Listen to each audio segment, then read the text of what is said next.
پر همدې موضوع د بحث لپاره په ژوندۍ بڼه راسره وصل دی د سیاسي چارو کارپوه ښاغلی شهسوار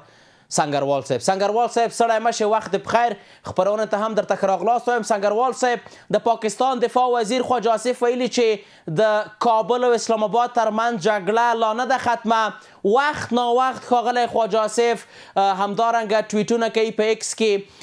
یوه انګېرنه دا ده چې د ښاغلي خواجه آصف واک او صلاحیت تنها همدومره ایکس ته پاتې ده، ټویټ ته پاتې ده، د دې څخه ډېر څه نشي کولی. تاسو په ټوله کې د دغه پاکستاني چارواکي چې ورځ تر بلې دغه ډول څرګندونې کوي، دغه څرګندونې څنګه ارزوئ؟ بسم الله الرحمن الرحیم. تاسو ته او د تاسو د لارې تلویزیون ټولو درنو لیدونکو ته او تخنیکي همکارانو ته سلامونه احترامونه وړاندې کوم. وعلیکم سلام. بلې رښتیا هم چې د پاکستان چارواکي په بیلابیلو وختونو کې څرګندونې کوي، که څه هم ته ډېره بریده دی په خپله هم په خپلو څرګندونو کې ویشلی نظر لري، یعنې د بهرنیو چارو وزیر اسحاق ډار یو ډول څرګندونې کوي او د هغه د دفاع وزیر او همدغه ډول د کورنیو چارو وزیر بیا بل ډول څرګندونې کوي. نو د دې څرګندونو ستر لامل دا دی چې پخپله په پاکستان کې هم سیاسي بې ثباتي موجوده ده او هم پوځي او هم اقتصادي. نو د دې په هیواد کې هغه کم کړکېچ چې روان دی په بیلابیلو برخو کې د دې لپاره چې د پاکستان د خلکو فکر او ذکر او یا د حقوقو نظر بلې خواته واړوي، نو ځکه دغه ډول بې بنیاده څرګندونې کوي چې ګنې په افغانستان کې د ټي ټي پي موجودیت دی او دا د پاکستان لپاره یو ستر ګواښ دی. خو زه فکر کوم چې په دې وروستیو کې چې کوم اور په دې باندې بل دی، یو ستر لامل یې دا دی هغه مهال چې دی د پاکستان او د افغانستان ترانزیت لارې او سوداګریزې چارې په ټپه ودرولې او افغانستان مجبور شو چې د بدیلو لارو د پیدا کولو لپاره هڅې وکړي. نو ځکه یو پلاوی هند ته واستوه او هند کې کله چې د هندي چارواکو لخوا د هغه دروند هرکلی وشو د افغانستان د پلاوي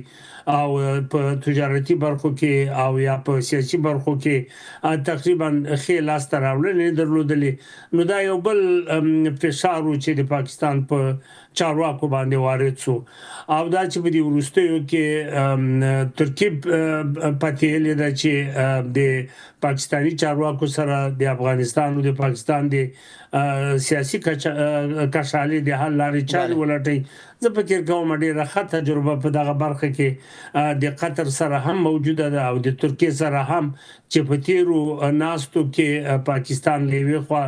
پاکستاني پلاوي د افغانستان پلاوي سره خبرې کولې او له بلې خوا په سپین بولدک باندې بریدونه کول. د دې یو ستر لامل دا و چې دوی غوښته دا خبرې ناکامه کړي. نو زه نه پوهېږم چې پاکستان به کوم نوی نیت په دې برخه کې ولري که به یې ونه لري، دا به راتلونکی چې ترکیې پلاوی پاکستان ته ځي په ډاګه شي. بله سنګروال صاحب، لکه څنګه چې تاسو ویل د دې څخه تر ما هم ترکیې د منځګړیتوب کوشش وکړ یا یې ترسره کړ په ټوله کې، قطر هم همدارنګه. څومره ترکیه او قطر د افغانستان پاکستان ترمنځ ښه منځګړي دي؟ ښه دا خو نو دی چې دغه کوربتوب منلی دی، نو حتمي دې کې شک نشته ده چې دا به د ښه نیت نه وي. نه غواړي چې دوه ګاونډي هیوادونه یا دوه مسلمان هیوادونه یو د بل په وړاندې باندې ښکر په ښکر شي. او دومره مسله داسې هم کېدلی شي چې د دواړو هیوادونو هم په پاکستان کې او هم په افغانستان کې بېلابېلې ګټې دي، هم سیاسي هم سوداګریزي او هم اقتصادي او هم په اسلامي لحاظ باندې د اسلامي خپلوي له مخې. خو څنګه چې موږ تجربه لرو په تیرو ناستو کې چې په قطر کې او په ترکیه کې وشوې، که څه هم دومره وشول چې یو د دواړو هیوادونو پلاوي سره کېناستل او د افغانستان او د سیمې په اړه سره وغږېدل. خو دا چې په هغه وخت کې کومه نتیجه ترلاسه نه کړه، خو په کار دا و چې د قطر هیواد او یا د ترکیې هیواد لږ تر لږه هغه چا چې د دغو ناستو نه سرغړونه کړې وه باید هغو ته په ډاګه کړي وای چې په دغو نقطو کې تاسو دریځ مثبت نه و. ولې په ډاګه نه کړه سنګروال صاحب؟ ولې په ډاګه نه کړه؟ بلې ولې همدغه مسله په ډاګه نه کړه؟ خو همدغه البته نه پیږم چې دا به د په ډیپلوماټیک عرف کې داسې یو خبره وي چې من خو د قربتوب دنده لرو نه غواړو چې چاته د ملامتي ګوته ونیسو شاید یو عمل پیدای خو زه وایم کله چې په سیمایي کچا یا په کور دی نه په یو هواد کې چې ویني دغه ډول کشالي وي دی غو کشالو د حال قربتوب چې څوک کوي نو هغه حتمي دغه یو یادونه کوي چې په دغه برخه کې ته حق په جانب ولې په دغه برخه کې نه دی ته هم پکارو چې کچېرته د زړه خلاص دا کار کړی وای ویلی وای چې خپکه سره مو خو په دغه ناستو کې تاسو تیروتنې مقابل لوري ته ازیاتې یا کمې وي باید د تاسو د خبرې په تایید باید یو څه ګوته نیول شوی وای ملامت لوري ته خو دې البته د خپل ډیپلوماټیکو اړیکو د مخه نه غواړي چې چا سره خپل اړیکې خرابې کړي نو یوازې په دې باندې د اکتفا کوي چې موږ د خنې ناغه د قربتوب کوو نو د کشالو د حل لار خو نو د تاسو هوادونو په خپل منځي کالکیش د باید غته د حل لارې چارې عمومي سنگروال څه په ټوله کې وضعیت اوس مهال څه ډول دی خیر اقتصادي موضوع وي خواته چې لار تړل شوی پوځي یا په ټوله کې کومه عسکري موضوع یا مسئله چې ده مثلا خواجه آصف وایي چې لا جګړه نه ده ختمه آیا اوس مهال هم افغانستان و پاکستان بغیر له اقتصاده په کومه پوځي جګړه کې دی پاکستان باید په دې باندې پوه شي چې د ډېرې لویه عظیمه تېروتنه کړې هم په سیمایي لحاظ هم په نړیوالو هم د ملګرو ملتونو د قوانینو خلاف هغه خبره په کابل باندې د هوایي برید دی چې دا د ټولو نړیوالو حقوقو خلاف عملو او یا کې افغانستان د تاریخ په باب وایم لومړنی هوایي برید چې په کابل چا کړی هغه انګریزانو چې د افغان انګلیس په لومړی او بخې په درېمه جګړه کې د افغانستان باندې هوایي برید وکاو په کابل باندې دوم برید چې په افغانستان باندې په کابل باندې چا کړی هغه د شوروي اتحاد د ځواکونو برید چې د تاجبیک معنی تر برید لاندې ونیوله دریم برید چې په افغانستان باندې استعمار کړی یا دښمنانو کړی هغه د امریکا برید چې په کابل کې په 2001 کال او د څلورم برید چې په افغانستان باندې شوی دی همدغه د 1404 کال همدغه برید چې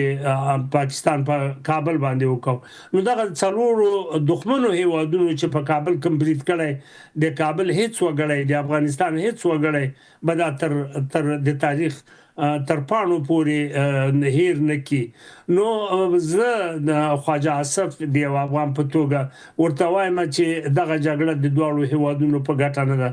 او ته افغانستان ته ځان نشي رسولای صحیح ده چې ته بمونه وغورځي صحیح ده چې ته د اټوم خاوند خو د افغانستان د خلکو اراده شوروي اتحاد هم اټوم درلود ولې هم د افغانانو په وړاندې باندې ودرېدل نو کته په دې خپل اټوم غره غوځ فکر کوم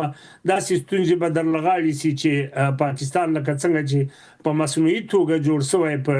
تیار کې جوړ شوی همدغه سی په تیار کې لمایځي خدای چې عام ولست تزیان تکلیف نه رسي او د خپل کړوړو باندې او په خپل خبرو باندې لږ تر لږه فکر وکي کوم خبرې چې د کوي دا د ذهن د فکر محصول دی او کنه د ټول افغانستان د پاکستان خلک دغه غواړي سنگروال صاحب اوس مهال آیا د اوربند کومې هوکړې ته ضرورت شته چې د دواړو هیوادونو ترمنځ کومه دایمي هوکړه ترسره شي د اوربند لپاره ځکه جګړه خو درېدلې ده آیا داسې نه کېږي چې همدغه وضعیت په همدې ډول باندې دوام ومومي اقتصادي کړکېچ هم را کم شي او تعامل او اړیکې هم بیرته سره عادي ځای ته لاړ شي افغانستان خو کله په کوم هیواد باندې برید نه دا کړی او په پاکستان خو به نه دا کړی برید چې کړی پاکستان کړی دی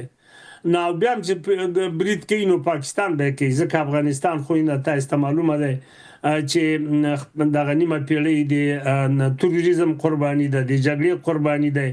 نور د افغانستان په خلکو کې دغه ډول وسپات نه دی چې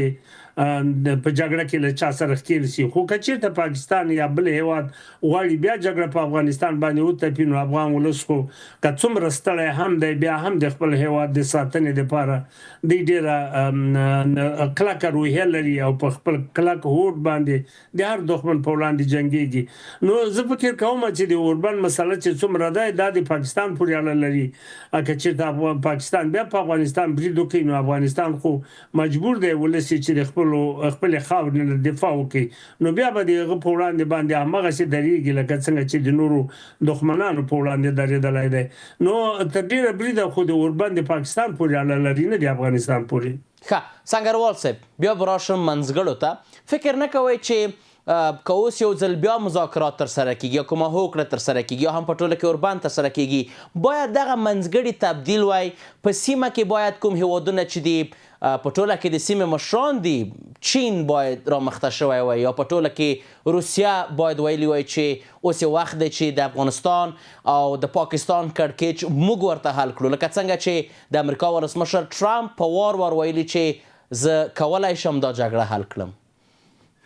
خو کوم دا وروستۍ خبره نه تا خبرو ته جواب وایم. ټرمپ خبرې خو هسې خبرې دي. ټرمپ دا ویلي و چې د ترکیې او د روسیې جنګ به په 3 ساعتو کې حل کړم ولې هغه د تر اوسه پورې هغه جنګ نور هم شدید سو او نور هم ګواښونه زیات سو او یو د بل پسې د اوکراین ښارونه سقوط کېږي او د روسي ځواکونه لخوا نیول کېږي. دومره کومه خبره چې وکړه هغه د فلسطین او د اسرائیلو. تاسو ګورئ چې څو وارې اوربند وسو تر دا وروستۍ دغه تر پرونه پورې چې کومه مرګ ژوبله د فلسطین مظلوم ولس ته ورغاړه سوې تقریبا د سلګونو په شاوخوا کې مرګ ژوبله ورته اوښتې دی. هغه خبرو بس به نه ګرځو خو که فرضاً تاسو چې کومه خبره دوم اوله خبره وکړه چې هغه د روسیې او د چین مسله ده. صحیح ده چې د ګاونډي هیوادونو په توګه چین د موږ نږدې ګاونډی دی روس د موږ لږ لرې ګاونډی دی. دواړه هیوادونه چې دغه سیمې یو باقدرته هیوادونه دي هم وسلې لري هم پیسې لري او هم ځواک لري او هم واک لري. هغوی دې کولی شي چې د دغه مسلې کې مداخله کړې وای. خو زه وایم که چېرته دوی هم مداخله وکړي دغه منطق چې پاکستان لري نو زه فکر نه کوم چې هر څوک دغو خبرو ته راوړاندې شي بې نتیجې به هغه دا چې تاسو ته معلومه ده چې په خبرو کې پاکستان لوري وویلې چې ټي ټي پي موږ ته وسپاري یا ټي ټي پي د موږ هیواد نه درولئ خپل هیواد ته. څومره بې منطقه خبره ده. نو دا کار روسۍ وي که دا چین وي که دا بل هر هیواد وي د امریکا پر شمول نو دغه ډول منطق خو د منلو وړ نه دی. ولې د افغانستان لوري ورته دا خبره وکوله چې داعش د تاسې په سیمه کې دی په ماستون کې هلته مرکزونه لري هلته پالل کېږي هلته وسلې او پیسې ورکړل کېږي دا منع کوي او یا د هغو مشران چې تاسې سره دي لکه په دې وروستیو کې تاسې ولیدل د برهان په نوم د نصر په نوم د یو شمېر نورو په نوم باندې په کراچۍ پېښور او په پاکستان کې ووژل شول. یوه سیمه ده د اخترآباد په نوم باندې که تاسو ته معلوم وي وروستی نفر یې هلته ووژل شو. نو دا داعش باید مشران افغانستان خلکو ته افغانستان ولس ته افغانستان حکومت ته تسلیم شي. بله خبره چې ورته وکوله هغه دا وه چې د تاسې خاورې نه د بې پیلوټ الوتکې د افغانستان په خاوره باندې بریدونه کوي د هغو باید مخه ونیسئ. چې دوی په دغه دواړو خبرو کې پاتې راغلل او ویلې چې بې پیلوټ الوتکې موږ د